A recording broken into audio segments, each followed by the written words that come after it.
Hi everyone, welcome to Your Choice, Your Voice. I'm your host, Aisha Naseem. I hope you're having an amazing day. I want you to go grab your drink of choice and let's have a conversation. So today I'm actually having a solo episode. I really enjoyed, and I hope you also enjoyed my conversation with my best friend. I'm definitely asking her to join me again. So hopefully next episode she might join us for another fun conversation. And if you want to have a conversation with me, and please do contact me on my socials because I'm always looking for new guests. So today I wanted to talk and kind of be more serious. It's fun to have a little variety, but I wanted to talk about something that I'm currently learning myself, and that is emotion management. Now, why does this sound like an HR course? But all I want to talk about is how do you regulate yourself emotionally? Now, when we're little, our parents were supposed to teach us how to regulate our emotions. But unfortunately, a lot of times our parents, our caregivers, or whoever, our teachers, whoever we look up to, they don't either do a good job of teaching us how to manage our emotions, or they altogether skip that and focus on other things like how to multiply, divide, but not how to regulate our emotions. And I'll tell you why it's so important to learn how to soothe ourselves during distressing times. Because when you grow up, and like even when you are a teenager or a young adult, you find that life is full of disappointments. Now, I don't want to be pessimistic and paint this really negative image of the world, but life is full of ups and downs. And ups are really easy to manage because all you got to do is be happy and grateful. But when life throws you curveballs and, you know, stresses you out, or what do you do at that point? And what a lot of us do is when things make us feel uncomfortable, when things make us feel sad, disappointed, all these amazing negative emotions, we turn to bad habits. We turn to familiar patterns that may not be good for us in the long run. So let's say you feel sad, you feel angry, disappointed, literally any emotion. How do you cope with that? What is your first instinct? Is your first instinct to reach out for those cookies, those junk food? Is your first instinct to contact a very toxic person in your life? Or is your first instinct to ignore your feelings, suppress them, and go out and party with a group of people that you really don't care about? Whatever your mode of dealing with uncomfortable emotions is, if it's not addressing it head on, if it's not doing the best thing for yourself, then I think we can all learn about emotion management. And again, this is not me teaching, preaching, it is me currently dealing with things that I'm talking about. So, I thought about bad habits, and there's a bunch of self help slash, there's so much out there about how to break bad habits.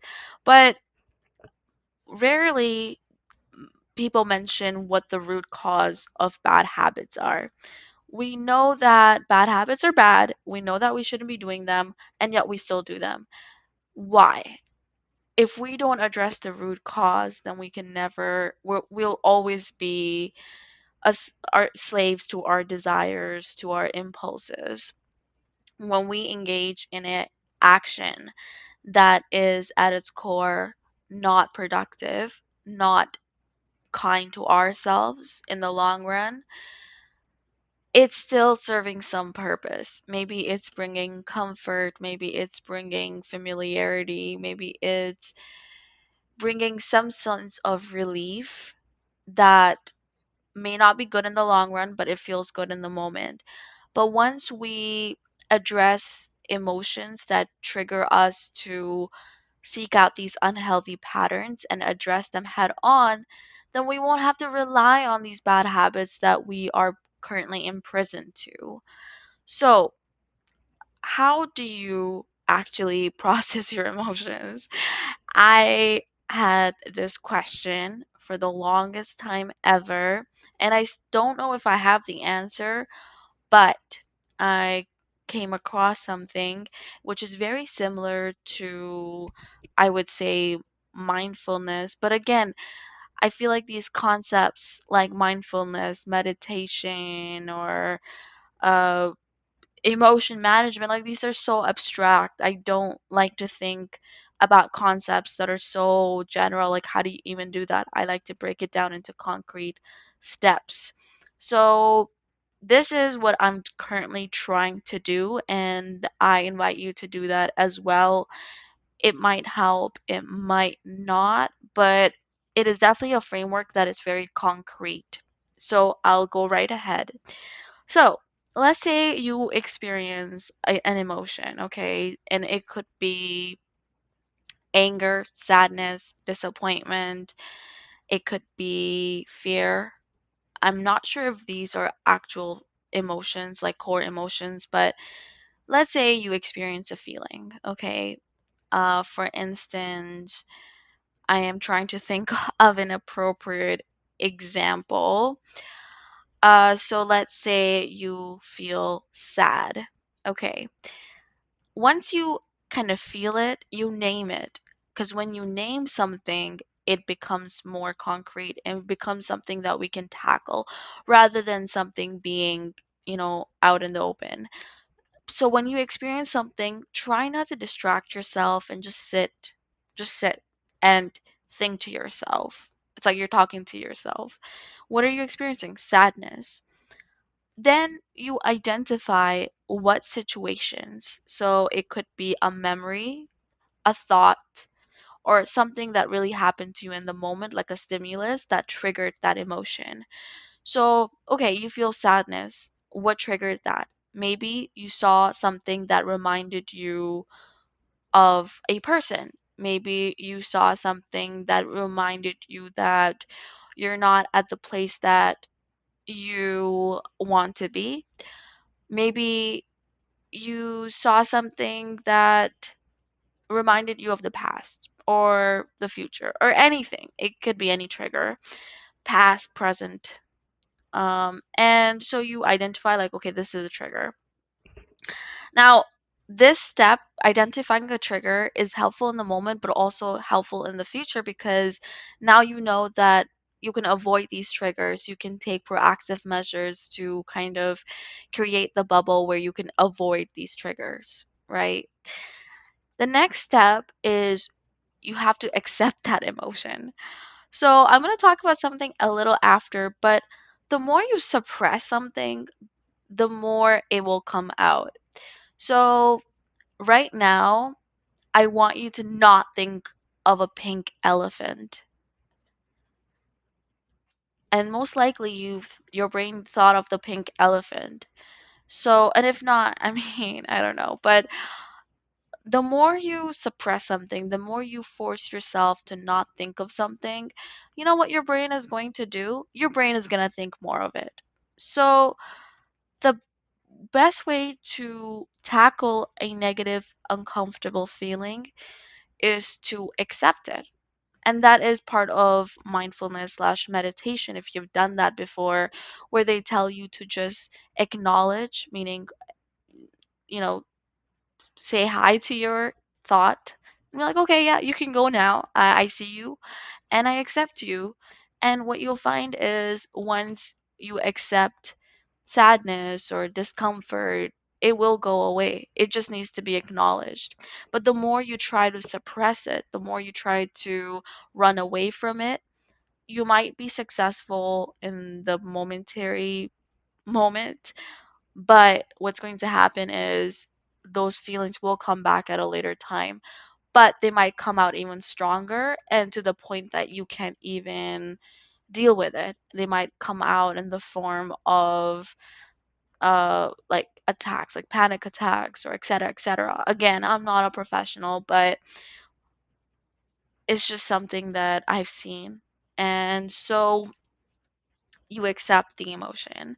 And this means that you sit through it without any distraction or coping mechanisms, which be you might be doing that to distract yourself. So for me, if I have something to work on and I don't want to do it because I'm scared of failing, you know what I do? I start cleaning the house. I start cleaning the kitchen, I start vacuuming. My house looks spotless when I have to do a project that I am procrastinating on. Or I will basically do everything except for that one assignment. So you sit through it without any distraction or coping actions, and that just means just to take a deep breath, sit. You can even walk around, but without any external stimulus to distract yourself. You can ground yourself, which means to pay attention to your surroundings. Like you can look around, be like, oh, there's a curtain, there's that, there's a bed in front of me. My feet are on the ground. Like really ground yourself in the moment rather than having fleeting thoughts about the past or the future. Just being in that moment and observing how you feel. And then you hear your inner thoughts. Maybe your inner thoughts are saying, oh my God, I'm so scared. Or, sometimes your inner thoughts can also be very helpful. So they might be, your inner thoughts can be telling you to calm down, to not worry as much. Whatever it is, just really hearing yourself out. And finally, think about what you need right now. It could be the need to basically be accepted, like your emotions to be accepted.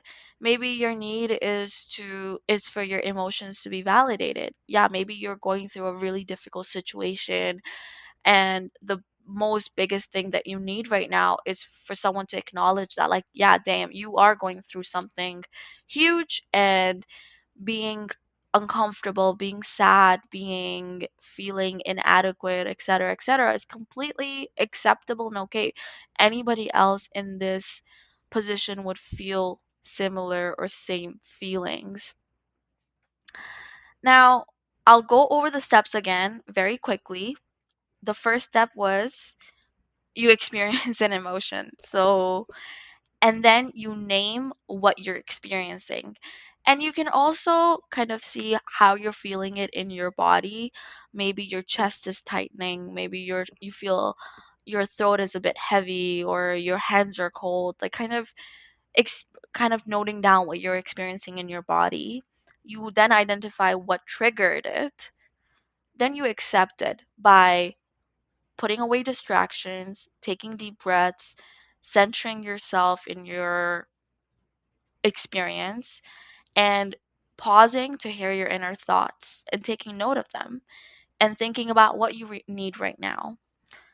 If you do these steps before you engage in an unhealthy coping mechanism, it's going to save you a lot of shame, anguish, or the more negative feelings. Because what happens is we experience a negative emotion, we let it fester, we distract ourselves, but it doesn't go away. The very last step is we reach out to unhealthy habits to make us feel better. But when we're engaging in those bad habits, that's like usually the last step. That's the last step in this whole journey. But if you work through these emotions the first time they appear, you will find out that you don't even need to resort to that unhealthy habit, whatever it may be. For some people, it's junk food. For some people, it could be anything. It could be anything that is sabotaging you in the long run. And this process is not easy. It's not easy at all because sometimes the easiest thing to do is to ignore, to do what is familiar, to basically live in denial, but it's we can't keep we can't keep ourselves chained to the same actions, the same behaviors. We need to move past that. So, yeah, so you have to do these things before you do something bad in the long run. And again, it's not easy. I know it, but we have to do that if we want to live a more fulfilling life. And for some people, this might seem very unnecessary. Maybe you're not experiencing negative emotions right now, but we should all have a toolbox, an emotional first aid that we have ourselves to kind of parent ourselves through tough times because life is very unpredictable. So, at the same time, I want to stress that you can't always kind of drown in your negative feelings. You can't just be so comfortable in just sitting in your negative feelings. Once you do these steps, I think what I'm trying to do is move on and then be productive or just, change of scenery and being kind to myself. But I think there's a balance between not completely denying your emotional experience, but also not drowning and kind of like being comfortable, too comfortable in these negative emotions. I think our goal should be to acknowledge, validate our emotions, and then once our emotional experience is validated, moving on to bigger and better things.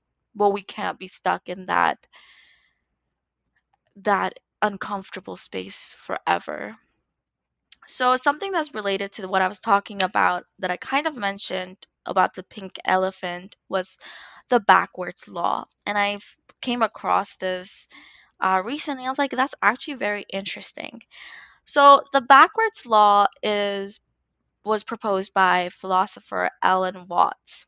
So it just says that the more we pursue something, the more we achieve the opposite of what we truly want. Or the harder we try, the less likely we are able to succeed. So I was like, okay, that sounds very counterintuitive because usually uh, the more we try, the more successful we are. But in a way, I feel like this is kind of legitimate because the more we chase something that is outside our control, the more it runs away from us. And that could be in relationships. The more we chase somebody, the more we run after them, you will find that they will actually run away from you. Or the more we chase happiness, like, I have to be happy, I have to be happy. Oh, you know what? You're going to find out.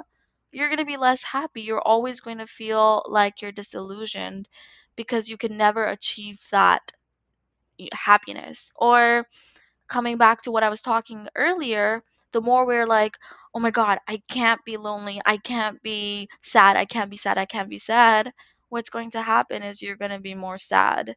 So, so at the end of the day, we can't have that desperate energy when it comes to relationships, when it comes to success, when it comes to happiness. Yes, you have to try your best, but then you have to kind of lean back and let things unfold. And, you know, when we think about people, the more effortless they look, the cooler they look. And if we see someone that is trying way too hard to be confident, they come across as cocky or arrogant, or it achieves the opposite effect. So the more comfortable we are with our circumstances, at the same time obviously not being complacent, the better it is, whether it is in our relationship, whether it is in our workplace, etc., etc. And it's like do like it's effortless effort in a way.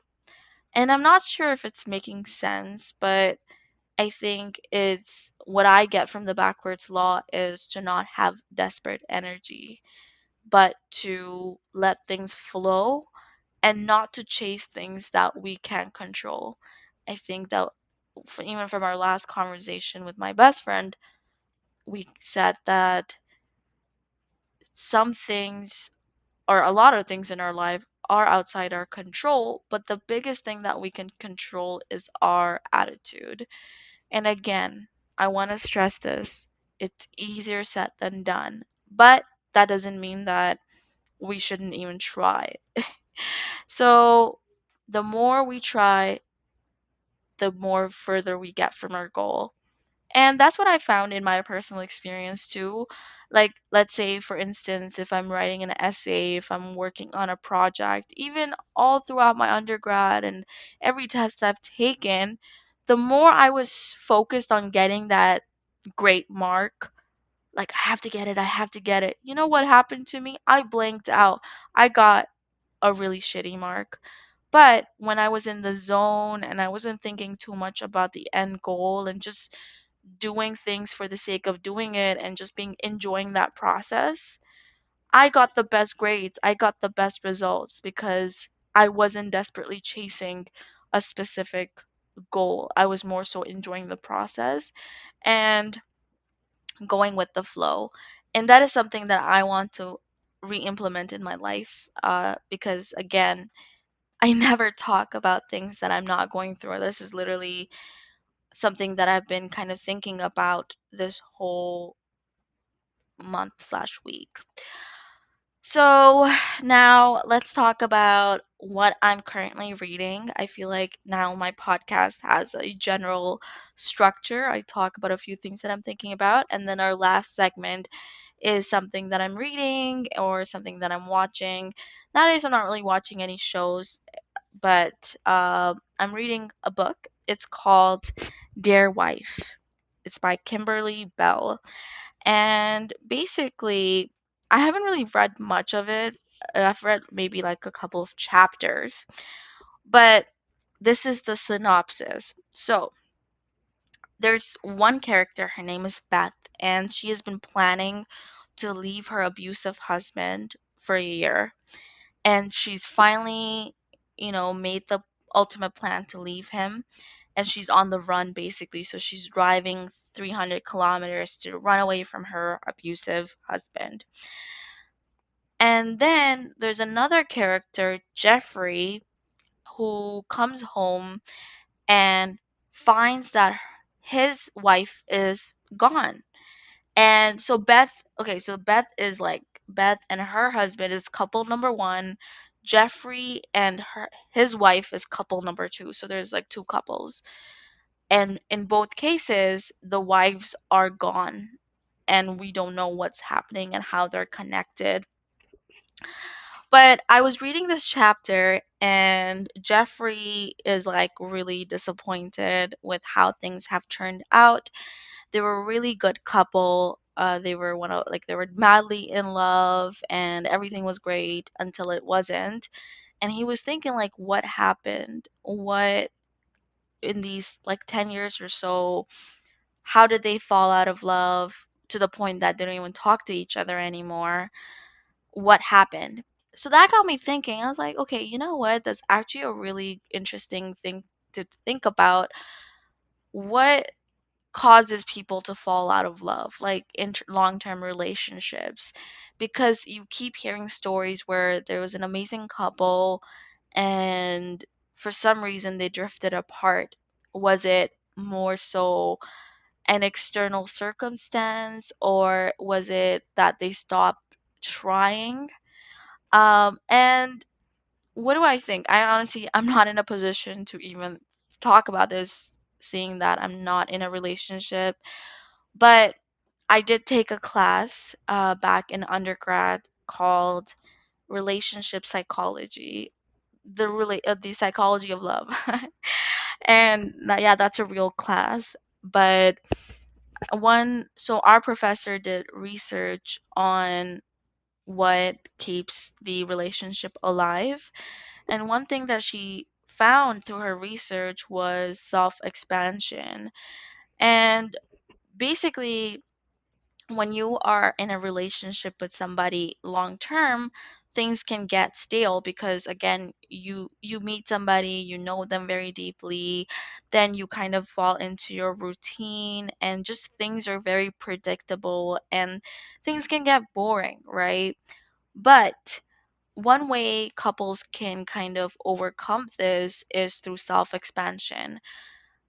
And that is when you take on new experiences together as a couple.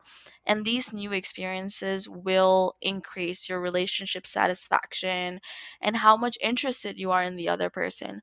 So even though this other your partner is someone that you've known for so many years, you taking on a new experience together, it kind of reveals new sides to your partner, and which increases excitement, relationship satisfaction. And it doesn't even have to be big things. It could be you trying out new restaurants, going to new places, taking vacations together.